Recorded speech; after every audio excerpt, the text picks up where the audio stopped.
Ladies and gentlemen, hello and welcome to a Legionary's Life.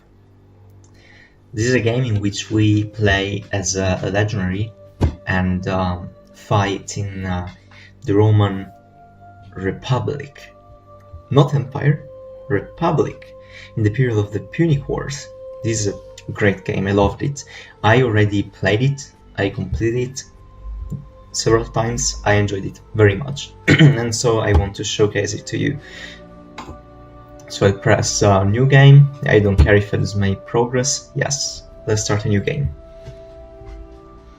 So here we create our character and we have to roll basically until we get a score that we enjoy. This is very balanced and basic. I've never tried playing with everything on 50. In fact, there is no need to. We can just roll and roll and roll again until we find something we like. And in fact, I will keep doing that until I do. So I will cut the video now and get back to you until when I find the build I want to bring. So guys, here is a pretty decent build. By pressing roll again, I got this panel of scores, which is very good. We have 3 skills: endurance, coordination and intellect above 60. Everything else is pretty average, and so I think I will accept it. And I will name my character, well, I usually give no Roman name, but for the sake of this video I will call him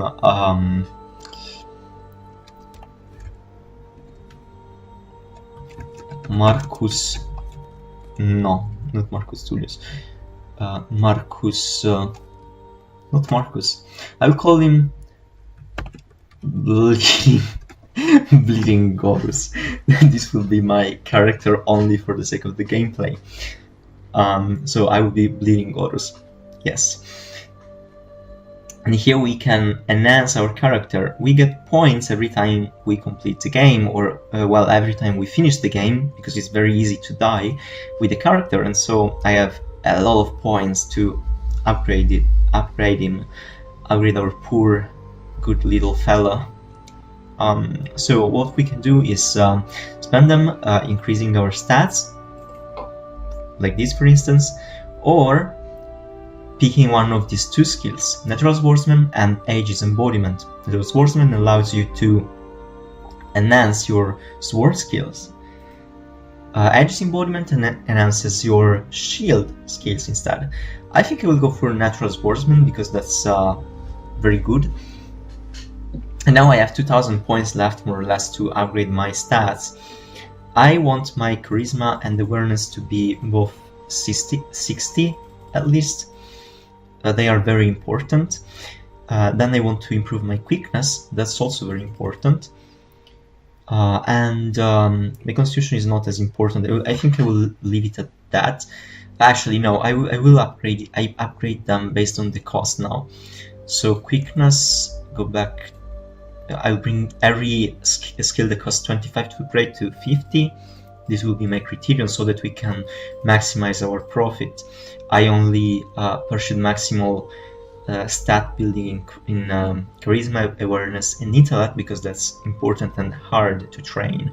This stuff is that we can train easily, so that's not a problem. So I will also increase my Endurance.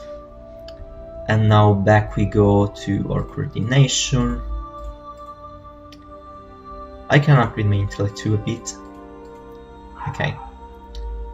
Now I think I want to increase my quickness. Yes, nice. And we have 58 points left. We can either spend them here or on equipment. The equipment is only important for early game. I think we will survive early game too, because I'm pretty skilled in this game. So we'll go for strength, which increases our damage output. And with the 8 money, with the 8 sterzi we have left, we will see if we can buy something here. Doesn't seem so. We will just get our money here. We'll increase our money, and that's it. Done. The First War lasted for over 20 years. Conflict had been only a matter of time once the relentless expansion of Rome came close to the huge Carthaginian sphere of influence. A young power propelled by a staggering self-confidence, Rome had most of the Italic peninsula under its control at the time. On the other side was the Punic city of Carthage, a centuries-old naval colossus dominating the western Great Sea. An insurmountable gap in power and prestige seemed to divide the two cities. Unexpectedly, the Roman Republic emerged victorious, incomplete as the victory was. Building upon its success, the city's maritime territory grew larger and more secure, while humiliating conditions well beyond the actual extent of the defeat were imposed upon Carthage. Nevertheless, the prize was tremendous for both parties. Some say that not even Alexander's conquest devoured so many lives.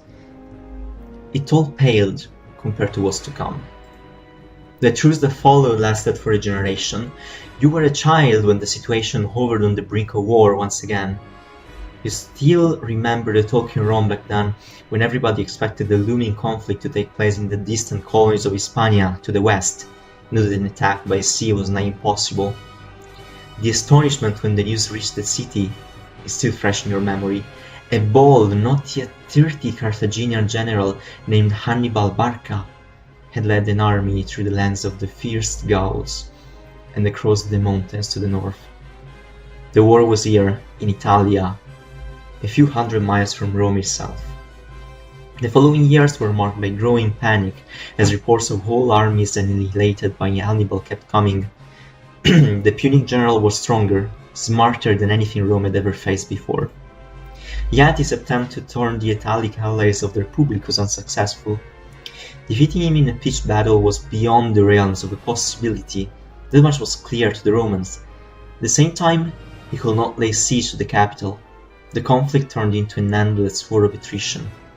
Meanwhile, another war was being fought in faraway Hispania, crucial to prevent reinforcements from joining Hannibal. About a year ago, the Roman legions were soundly defeated, and their commanders, Proconsul Publius Cornelius Scipio and his brother Gnaeus, were killed. What little remained of the army was now controlling a small patch of land. Even after reinforcements joined the survivors, the situation looked more desperate than ever. When the Centuriate Assembly had to appoint a new proconsul, only Scipio's son, a young man still in his 20s, stepped forward. No one else wished to take on such a hopeless assignment. You, on the other hand, had no choice at all. Right after you had come of age, you were enrolled in a freshly raised legion, part of a second, 11,000-strong reinforcement bound to accompany the new proconsul. After a brief training period, you embarked on a long journey to Hispania. Now you've reached your destination and joined what's left of the previous army. Apparently, with the Romans out of the picture, the Carthaginians have divided into 3 large hosts, each of them at least as big as your current force. They are a long way from your headquarters, committed to securing the whole region. So far away from your home that you can hardly comprehend the distance, with little to no chance of ever seeing your family again, deprived of most of the rights you held as a civilian, you feel strangely calm as you prepare to face the hardships to come. And so here we are in our camp. Here we can train with javelin practice, solo practice, or spar our fellow legionaries. We can work out, running, swimming, or going to the gym. And we can buy, sell stuff. I won't press this button because then I will be forced to buy or sell something. Spend some time in leisure, hanging around, playing dice, board games, or having fun. Or we can volunteer to patrol, guard, offer coaching, but we cannot do that because we are just a lowly legionary, or offer a sacrifice to the gods to increase, and this is to increase our morale. So right now we are content, we will train, and we will go for solo practice. You see, we spend a lot of time practicing our swordsmanship against a wooden stake. We are definitely getting better at it. Our sword skill has increased. And the thread of my life has spun. You spun, there is a random event now. Scaling walls is part of today's drill. In front of your line, a ladder is propped against the camp walls. One by one, the men ahead of you sprint towards it and start climbing. Very soon it's your turn. How do we approach this? And now we can choose. I will be nonchalant and confident because I am confident in my skills. Confident in your abilities, you steadily move towards the top. You're doing better than most of your comrades, and as such, my opinion with the Centurion has increased by 3. A few more steps and you are over the wall, unarmed. And as you can see here, there is the opinion my Centurion has of me, and that's important in order to get promotions. The opinion of the Proconsul has of me is also very important for the promotions, and our character has a very good array of skills, so we should not face a problem as far as basic activities are concerned.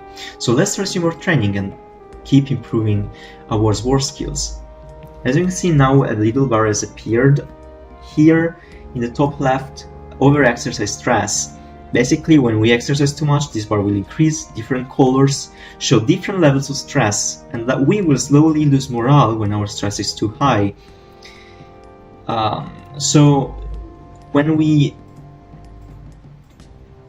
actually use our spend our time practicing, we are doing extra practice, and so that is stressful, and so we lose morale.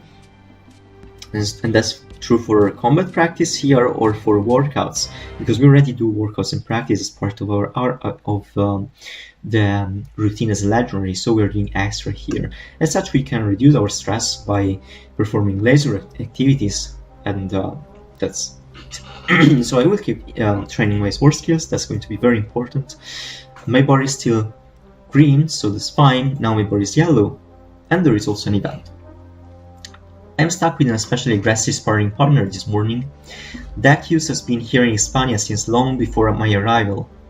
He's one of the survivors of last year's debacle. His blade has come dangerously close to our throat twice already. Even a wooden practice ward can be lethal when it's used like that. I think I will attempt a spectacular counter-strike because I have all the skills. I've trained hard since I came to the Legion. I have the special sword skill, so I think I can actually do it. With a skillful move, you make him lower his guard and then strike at him, stopping a hair's breadth short of his throat. After a short moment of hesitation, he suddenly bursts into laughter.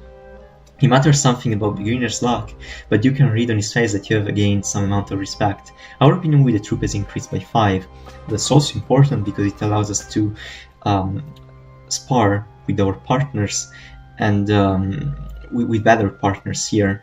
We don't want to do that yet. We want to keep practicing. As you can see, we lost 1 morale. I will show you again. We lost another morale. So we have to reduce our stress, and to reduce our stress we go and perform laser activities.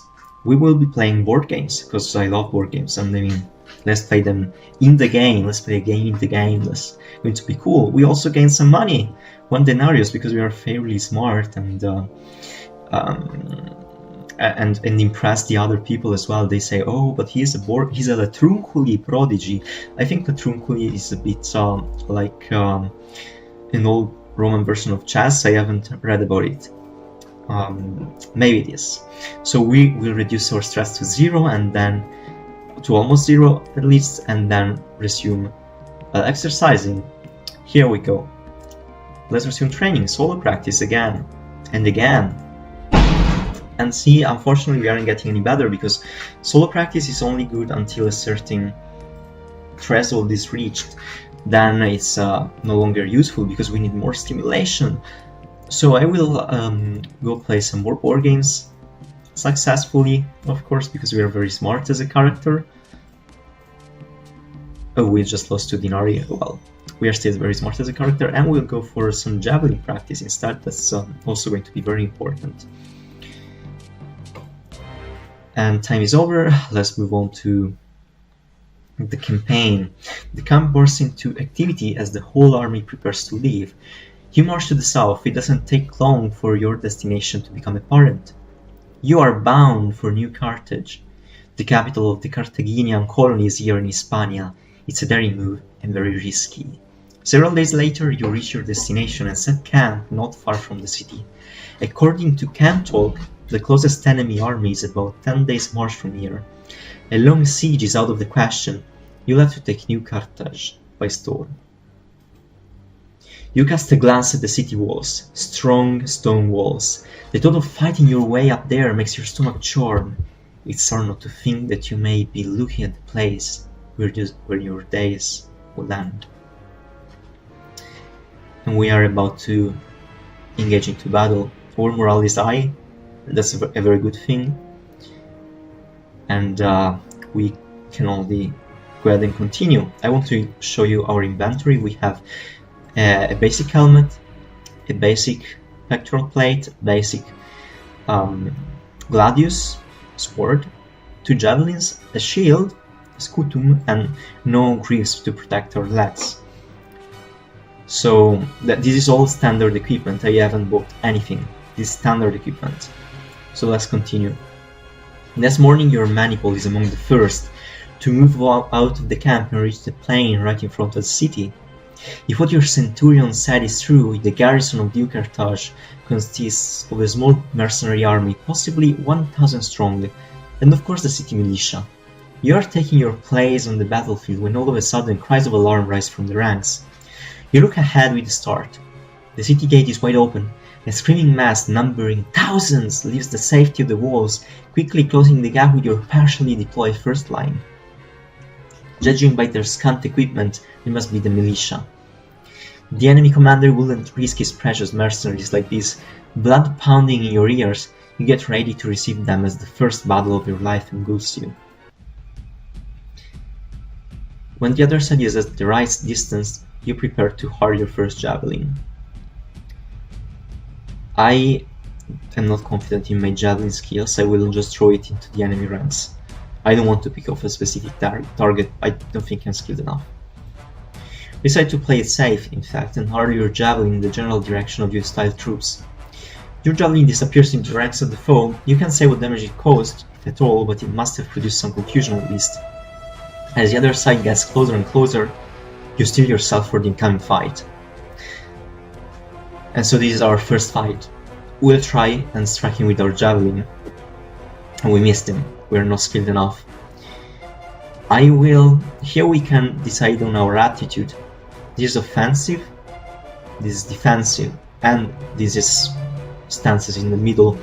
Offensive stance of course gives us a boost in attack actions. Defensive stance gives us a boost in defense actions or to evade enemy hits. We'll stay here in defensive attitude for now and press respite. We will rest a bit and reduce our fatigue, which we increased by hurling a javelin, although we missed. We failed to respite, it's okay. He used a feint on us. We will recover, we'll try to recover our stance and respite again. And now he's charging at us. We can now, we will now switch to defensive stance and let me see. I think we can try to go for his head already. He has C15 damage, and I think again and again, and we missed, unfortunately. We will now recover our stance and then we'll try to assault him again. This time perhaps hitting the torso, which should be easy to hit. The fool has charged at us and failed. I will go for the head again. Why am I going for the head? Well, you see, here you can see how much damage they deal. The head is the most damaging action aside from the neck, which is also the hardest to land. So by attacking the head we are playing safe, pretty much. I will just respite a bit with the medium attitude, and now we can probably kill him with the successful curses. Yeah, I will recover again. It's okay. We got this. We got this. I will attack the torso. Let's play. We're not skilled enough to do this stuff. I should just play it safe. Ah, come on. Recover your stuns. You. He hit us. He actually hit us. Let's try to knock him down with our shield. As you see, we reduce his stuns, and unfortunately, he recovered it soon afterwards. Let's try to make him lose balance again, and then we will try to hit him. Yes, we have to finally. Come on, just not one more hit on the torso. Yes, we killed our first enemy. Right on time, because the situation was shifting, and that means that we were about to withdraw from the battle. As you see, eventually the enemy formation starts breaking apart, very soon panic spreads as the wavering turns into a rout. Oof. The Cartagena militia is in disarray. For a brief moment, you stare at the bodies scattered across the ground, a few legionaries, but the vast majority are militiamen. In the ensuing chaos, you barely have time to think about your first kill. An improvised pursuit is attempted, but your vanguard is stopped at the city gate before you can break in. Our morale is very high. We killed our first enemy, so of course we gain morale, and that's important because it increases the likelihood of our success in battle. So let's continue. The Centurion beckons to you and a couple of other legionaries. You are to temporarily leave the maniple and report back to the camp. When you arrive, you discover what's going on. You'll be part of a 500-strong unit with a very special task. Proconsul Scipio himself leads you away from the battlefield, close to the edge of a lagoon which runs along the northern portion of the city walls. Once there, he invites you to get into the lake. You look at each other in confusion. Surely he's not expecting you to swim to the walls. The local guides who are accompanying your party move forward, with an amused expression on their faces. The water is surprisingly shallow. At this time of the day, the low tide allows you to walk to the other side. Here the walls are completely undefended. As your companions prepare the ladders for an easy climb, you throw a look back at the opposite shore, just in time to see the proconsul and his escort right back to the battlefield. You scale the walls undisturbed and quickly move eastwards along the battlement. Most of the defenders run away from you, but eventually you meet a small group intent on stopping your advance. Here is the militiaman. I won't attempt to hit him with javelin. Actually, you know what? Why not? Of course we missed. It's fine. We will respite once again using the same tactic as earlier. Curses I! We should have spent some time exercising our shield skills. Finally, let's feint. Hopefully we can make him lose a bit more of his stuns.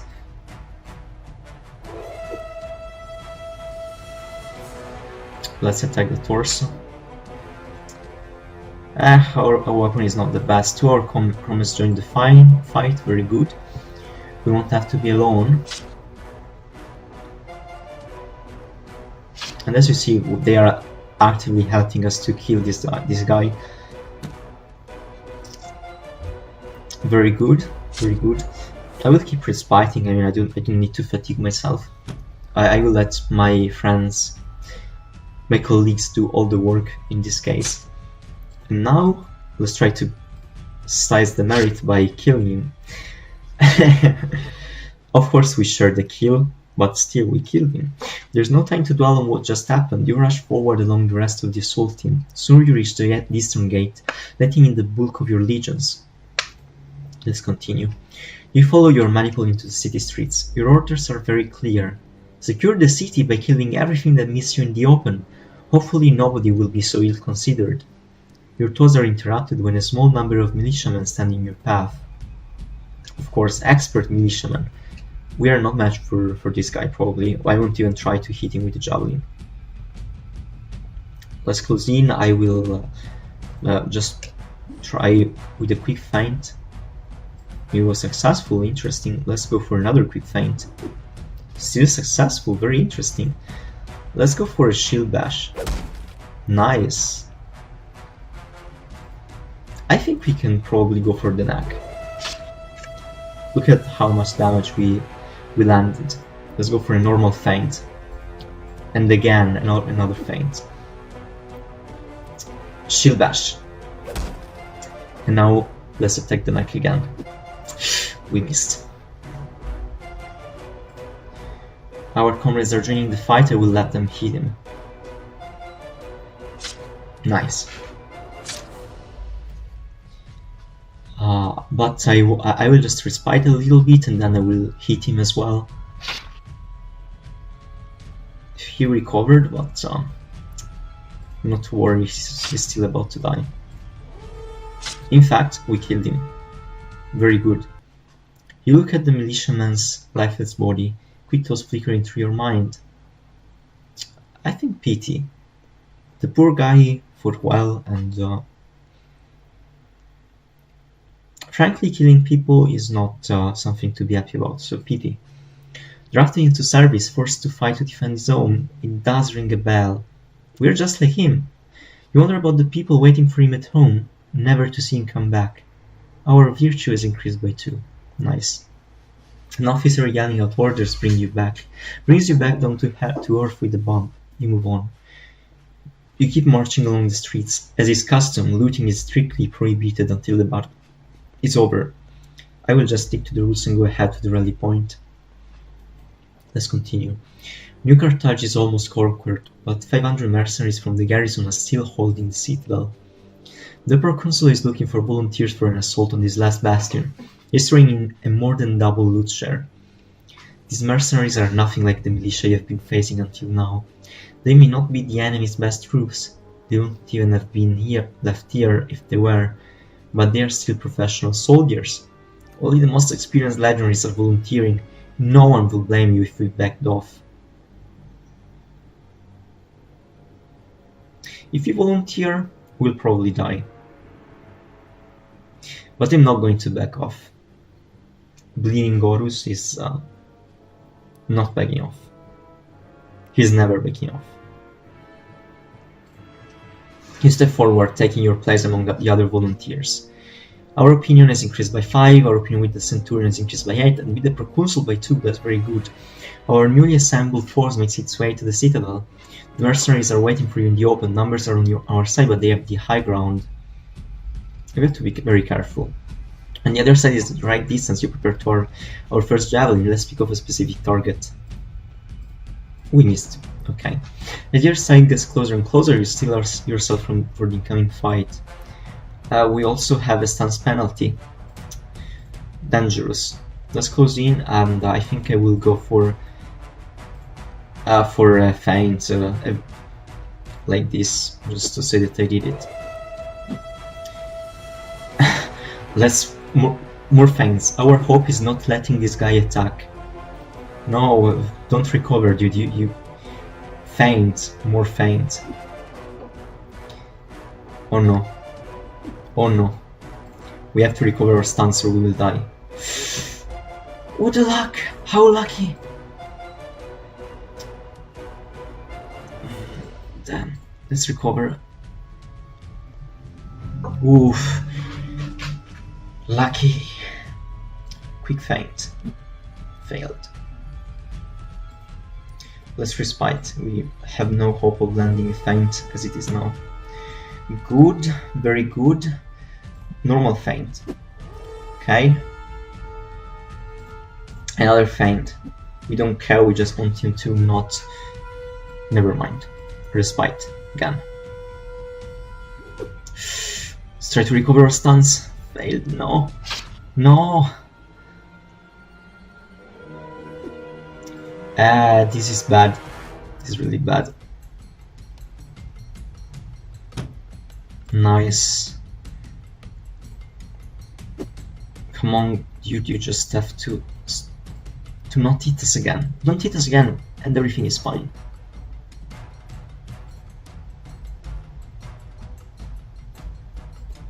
Okay, good.